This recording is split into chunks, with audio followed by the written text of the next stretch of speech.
Hello guys welcome to my mini blog. तो मु आज एते रेडी सेडी हे राति रे कुआड़े बाहरी जाउची तो वीडियो टिके लास्ट पर्यंत देखो। तो मु एटी बाहरी पइली तो एबे देखो तो टिके सकाळ हो गलानी कारण आमे टिके रहिलु वर्षा पकेला आमे बाहरी समय एठी मो दीदी एरिका मानक सहित बाहरी पइली। आपण भाबुते मु कुआड़े जाउची ए गेट टाको देखिके आपण एबे जानि परथुवे जे मु कुआड़े आछी।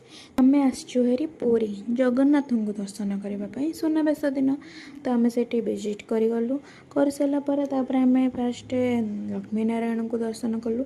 सेठी बहुत भोगराग होता नड़िया एरिका तापर पुरी रे तो फेणी प्रसिद्ध आपन जानते तो फेणी एरिका बिक्री होता बहुत सारा खेलना बिक्री होता।